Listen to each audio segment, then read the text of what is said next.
Hello बच्चों, कैसे हो? आपका स्वागत है त्रिपान स्टडी सेंटर में। आज जो हम करने जा रहे हैं क्लास 12 सीबीएसई बोर्ड के जो है पॉलिटिकल साइंस का chapter number 4 alternative centre of power. ये काफ़ी महत्वपूर्ण चैप्टर है जिसमें एनसीईआरटी के 4th जो है चैप्टर हमने लिया है सत्ता के वैकल्पिक केंद्र। इसमें जो है हम हर एक क्वेश्चन को विस्तार पूर्वक चर्चा करेंगे और हर एक पहलू पर जो है प्रकाश डालने की कोशिश करेंगे, इवन कि हर एक बारीकी को भी जानेंगे।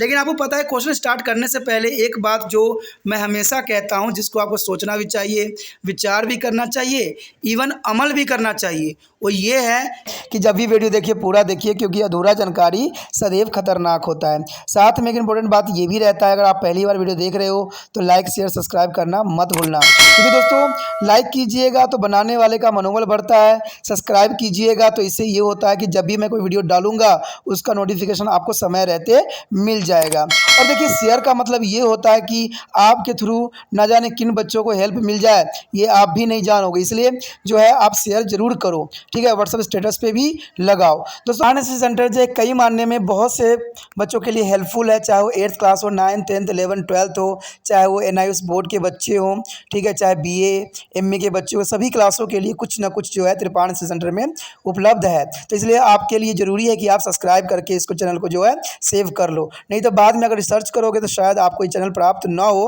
तो इसलिए सोचना नहीं, विचार नहीं करना है, सब्सक्राइब करके जो है अपने पास सेव करना है। दोस्तों ये तो बात था आपके लिए, लेकिन अब देखते हैं हमारा आज टॉपिक क्या है।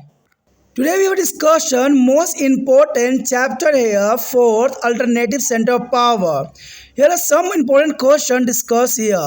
And first question here, evaluated any three major factors responsible for making the European Union and political force from economical force. This is the most important question. I repeat again, evaluate any three major factors responsible for making the European Union a political force from economical forces here.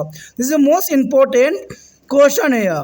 But answer here, the European Union has gradually evolved from an economical union into a political union. It has become more an nation state. It has become more a nation state. And though it does not we have a constitution, it has its own flag, anthem, founding date and currency. It has a common foreign and security policy in its dealings with the other state. You know that there is the most important here.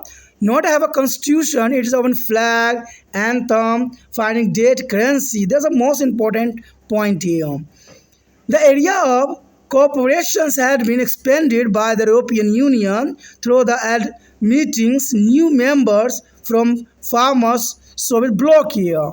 They admitted new members from a former Soviet bloc here. And the next point here, this shifting of power of the EU from economic to political force has not been easy, as a people were not very enthusiastic. This is the most important point here.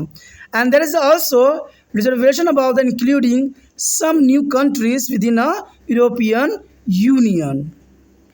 The next point here, a major factor behind this is, there is a major factor here. Its aim was to make Europe a politically, economically and culturally strong, enough to face a power like the US or Russia. This is important. Its aim was to make Europe political, economical and cultural strong, enough to face a power like the USA and the Russia. And second point is important, in order to be send governance of European countries to the UN. And two countries, the Great Britain and France, are member of Security Council of UNO. And third point is a factor here, due to the presence of some non-permanent member of the UN Security Council, there is a UN will be able to influence of USA policy. That's an important point here. आज जो हम करने जा रहे हैं काफ़ी महत्वपूर्ण chapter आया है पॉलिटिकल साइंस के, सीबीएसई क्लास जो कि एनसीईआरटी पे आधारित है, ठीक है। हम जो आज करेंगे सत्ता के वैकल्पिक केंद्र, काफ़ी महत्वपूर्ण है एग्ज़ाम व्यू से, और यहाँ पर कुछ क्वेश्चनों को जो है हम विस्तार पूर्वक चर्चा करेंगे। तो यहाँ सबसे पहले क्वेश्चन हमारे समक्ष जो आया है काफ़ी महत्वपूर्ण है। कहते हैं यूरोपीय संघ को आर्थिक ताकतों से राजनीतिक ताकत बनने के लिए जिम्मेदार किन्हीं 3 प्रमुख कारक का मूल्यांकन हमें करना है।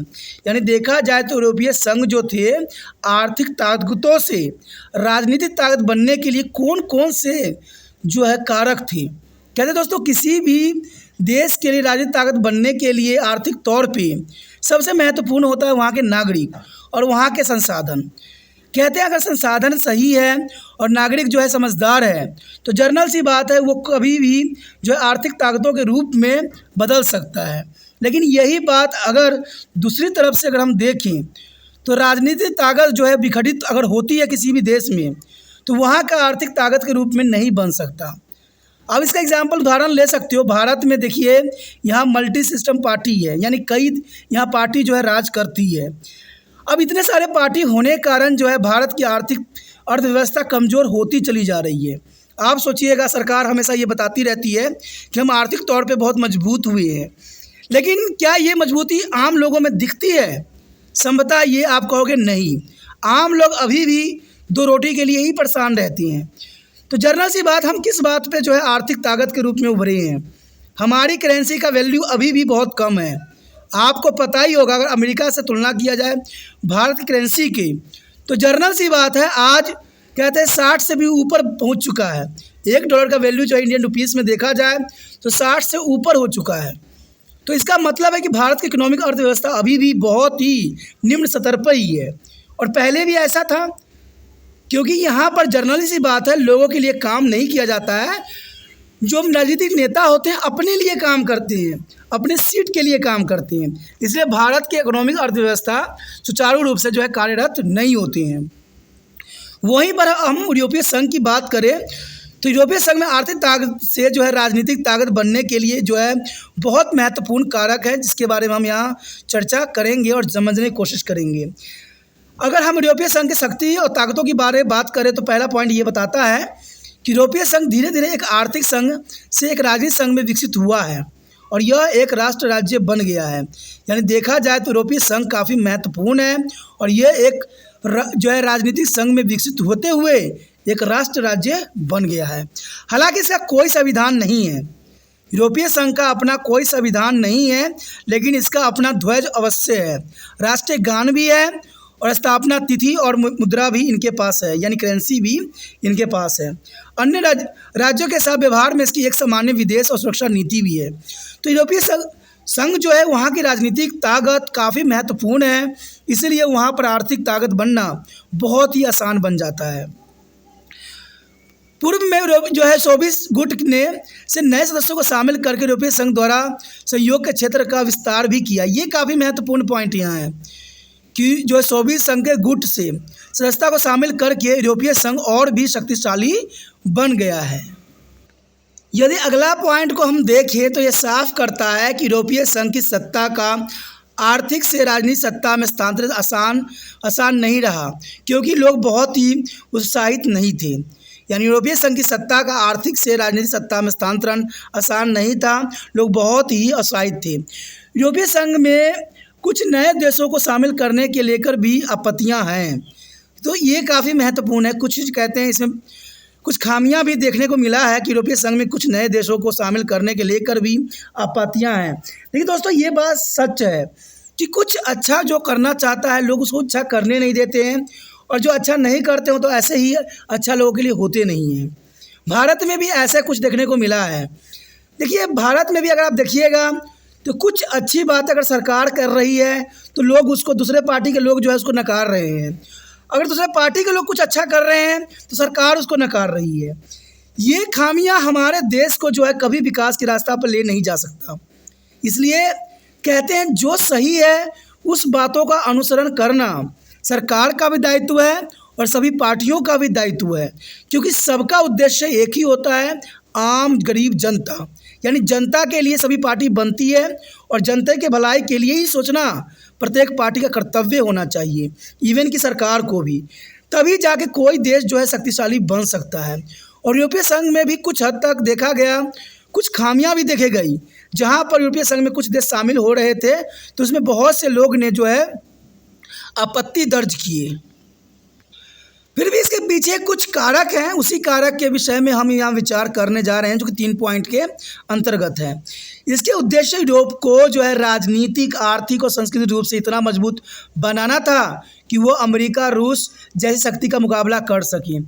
ये काफ़ी महत्वपूर्ण है कि अपने देशों को हम ऐसे मजबूत बनाएं कि सभी देशों के समक्ष जो है चुनौती देने के सदैव तैयार रहे। तो यूरोपीय संघ का भी यही एक उद्देश्य था कि यूरोप के राजनीतिक, आर्थिक, सांस्कृतिक रूप से इतना मजबूत बनाना था कि वो अमेरिका जैसे पावरफुल कंट्री और रूस जैसे शक्तिशाली का मुकाबला बहुत ही आसान तरीके से किया जा सके।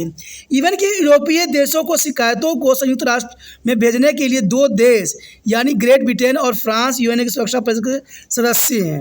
अब ये भी काफ़ी महत्वपूर्ण बन जाता है कि यूरोपीय देशों की शिकायतों को संयुक्त राष्ट्र में भेजने के लिए 2 देश यानी ग्रेट ब्रिटेन और फ्रांस, जो कि यूएनए के सुरक्षा परिषद के सदस्य हैं, की मंजूरी लेने की आवश्यकता होती है। तो ये काफ़ी महत्वपूर्ण बात यहाँ पर रह जाता है। यदि हम तीसरे पॉइंट की तरफ ध्यान दें तो ये साफ करता है कि संयुक्त राष्ट्र सुरक्षा परिषद में कुछ अस्थायी सदस्यों की उपस्थिति के कारण जो है EU जो है अमेरिकी नीतियों को प्रभावित करने में सक्षम होगा। ये काफ़ी महत्वपूर्ण बात है कि संयुक्त राष्ट्र सुरक्षा परिषद में कुछ अस्थायी सदस्य की उपस्थिति के कारण जो है अमेरिका की नीति को प्रभावित करने में सक्षम हो सकेगा। ये काफ़ी महत्वपूर्ण है। देखिए, अमेरिका तब प्रभावित होगा जब हमारे देश के जो है सख्त रूल रेगुलेशन होंगे और यहाँ पर नीतियाँ जो है सही तरह से लागू होगी। क्योंकि कोई भी देश अगर तरक्की करता है तो दूसरे देशों पे इसका प्रभाव जरूर देखने को मिल जाता है। लेकिन देखा जाए तो ये यूरोपीय संघ काफ़ी महत्वपूर्ण है और इसमें ज़रूरी है कि यहाँ तालमेल बना के जो है अपने आप को आगे बढ़ाना, और ये हर एक देश के लिए ज़रूरी है कि सभी मिलजुल के जो है एक साथ तालमेल मिला के आगे बढ़ना है। कहते हैं जो देश तालमेल बना के आगे बढ़ता है वो सदैव ही हर देश के शीर्ष पे रहता है। तो ये काफ़ी महत्वपूर्ण बात यहाँ पर हमने डिस्कस किया, जो ज़रूरी भी था। अगला क्वेश्चन और भी महत्वपूर्ण है, तो आप बने रहे तिरपान स्टडी सेंटर के साथ। अगर आपको तिरपान स्टडी सेंटर का हेल्प करने का मन है, इच्छा है, तो आप एक कार्य अवश्य कर सकते हैं। यूट्यूब से लिंक को कॉपी करना है और व्हाट्सएप स्टेटस पर लगा देना है। जो बच्चे आपके कॉन्टैक्ट में होंगे, जो बच्चे आपके मित्र होंगे, उनको ज़रूर ये वीडियो मिल जाएगा, तो वो भी इस वीडियो से लाभान्वित हो सकेंगे। क्योंकि तिरपान स्टडी सेंटर का एक ही उद्देश्य है, हर बच्चे को जो पास जो है सही ज्ञान और सही महत्व जाए और देश का जो है सही विकास हो। ठीक है दोस्तों, अगर पहली बार वीडियो देख रहे थे, पहली बार मेरे चैनल पे आए हो, तो उसको सब्सक्राइब करके अपने मोबाइल में अवश्य सेव कर लीजिए। क्योंकि यहाँ पर आपको पता ही है कि MA से लेके जो है 8th क्लास तक बच्चों की सारी वीडियो उपलब्ध है। इवन कि आपको पता है +2 के वीडियो जो है पॉलिटिकल साइंस के चल रहे हैं,